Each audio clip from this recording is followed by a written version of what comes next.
Bu salatni yegan odam aniq go'shtli salat deb o'ylaydi. Sizga u uchun baqlajon kerak bo'ladi. Baqlajonlarni shu ko'rinishda to'g'rab olasiz va nomoqop suvga 15 minutga olib qo'yasiz.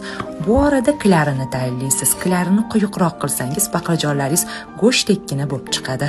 So'ngra qizib turgan yog'da baqlajonlaringizni yaxshilab qovurib olasiz. Ustidan issiqligida chesnok, soyani solib yaxshilab aralashtirasiz. Pomidor bodringlaringizni somoncha ko'rinishda to'g'rab olasiz. So'ngra ko'katni solib, sabzili salat ustiga qaynab turgan yog'ni solamiz. Qarabsizki, loqqa ketadigan salatimiz tayyor.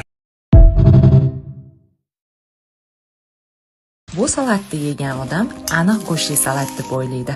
Sizga u uchun baqlajon kerak bo'ladi. Baqlajonlarni shu ko'rinishda to'g'rab olasiz va nomoqop suvga 15 minutga olib qo'yasiz. Bu orada klarini tayyorlaysiz. Klarini quyuqroq qilsangiz baqlajonlaringiz go'shtdekkina bo'lib chiqadi. So'ngra qizib turgan yog'da baqlajonlaringizni yaxshilab qovurib olasiz.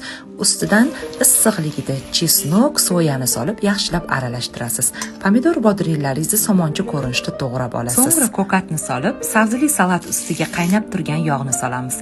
Qarabsizki, loqqa ketadigan salatimiz tayyor.